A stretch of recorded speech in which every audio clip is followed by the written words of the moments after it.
Sultan Eternal holds memorial symposium in honor of the music icon.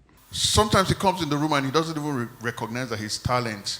He's working, he's supporting production, he's throwing in ideas, he's rewriting scripts, he's editing stuff. Sultan represents the best of us. He was an outstanding human being. And if there was absolutely nothing else,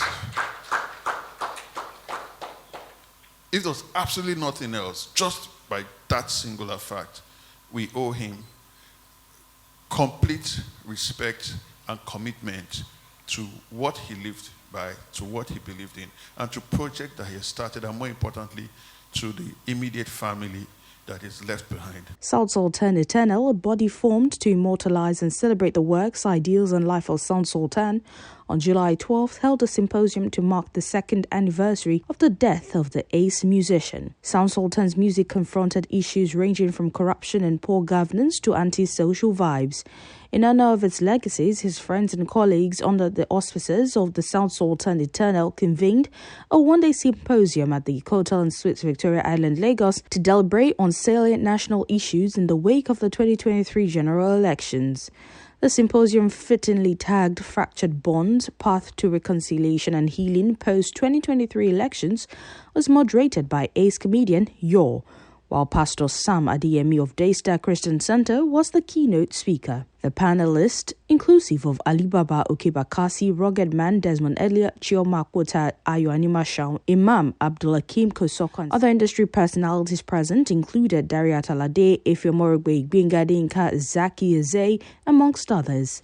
Sultan-born Olarewaju Fasasi died of angioimmunoblastic T-cell lymphoma aged 45 on 11th of July 2021. Here are the highlights. Let me read a part of his bio. Sultan's lifestyle and conduct remains proof to all that one can be outrageously talented, sought after, and celebrated, and still be a model of discipline, level-headedness, and clean living. Okay, so we're here to celebrate Sultan.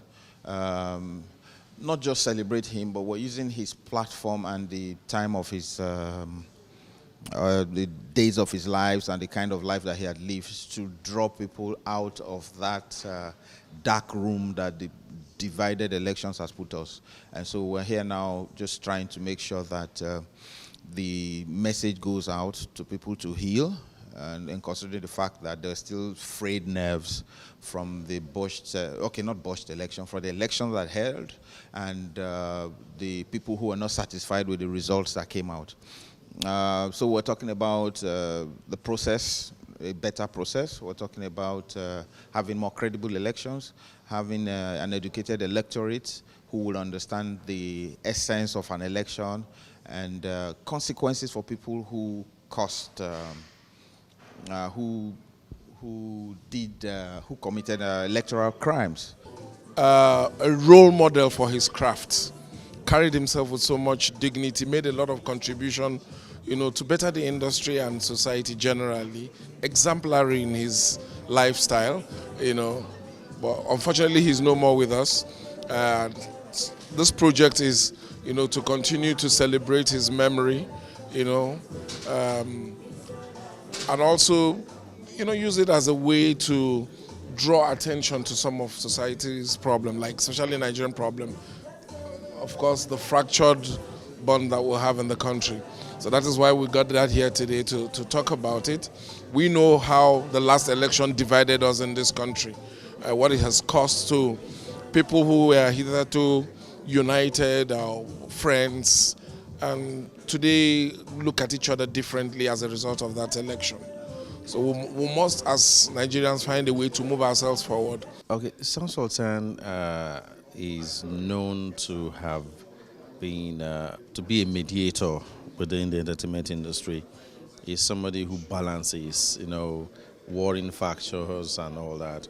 He's somebody who you can count on to bring together people who are at loggerheads. So, and he's also been one of those people who speak on political things who try to represent the average Nigerian politically, So I think his name being on a symposium like this reflects the kind of person he is, he was. So reconciliation after elections is something South Sultan will have done. Everyone has said the same thing. Talented, spontaneous, an actor, producer, director, writer, comedian.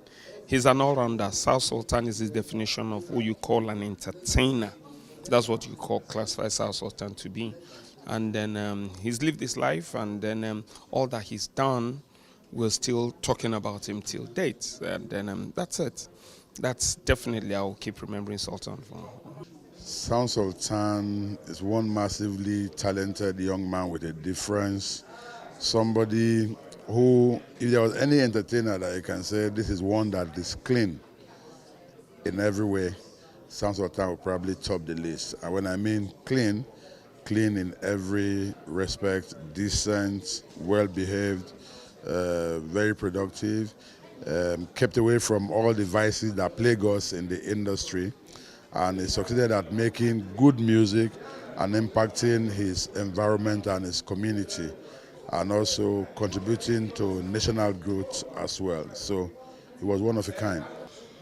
So this is the first in what we hope will be an annual event celebrating and promoting the legacy of Sound Sultan. Sound Sultan stood for peace, stood for unity, for uniting people.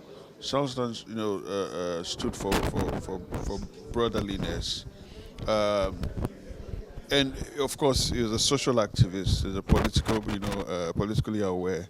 And I'm sure if you were here seeing what has happened, during and immediately after the 2023 elections, he would have wanted to address, stuff. He would have been addressing stuff. It might be through skits, it might be through a song, it might be through a stage play, jungle story, whatever it is. Sound Sultan would not experience everything that's happened and not use his voice, not use his platform to try to create reconciliation and create solutions. So in his physical absence, what the event is, what we are doing in his honor is to continue the work that, the project that he's passionate about. And this is one of the key things, that he's passionate about. Yeah, so bringing people together, spreading love across, lines, just about reconciliation and healing and progress and peace and fun and laughter, and all things positive. Yeah, so that's that's the real reason why we've chosen that theme, and that's why we selected the panelists, the people, that have come here to give their time, give their knowledge towards this conversation. Sultan and I actually went to LASU together, so our friendship wasn't just about music. We're friends before that. He was my senior in LASU. And I've known him for like ages from that far back. Sultan is one of the most intelligent musicians, human beings I've ever met. And I also love the fact that he didn't take alcohol, he didn't smoke. He made some of us that drink small feel bad when we're together, but we also don't let him rest when we, make fun of him when everybody's taking like some maybe alcohol and he just wants a malt drink or soda. So we just make fun of him with that, and then he's always a life for the party. I remember when we were at LASU Law dinner on Bank Anthony Keja, where he started this rhyme scheme thing, Kate, late, date, wait, mate, so he started that a long time ago. And he's always been a great guy. You could feel and hear his intelligence in his music, and definitely we miss him a lot.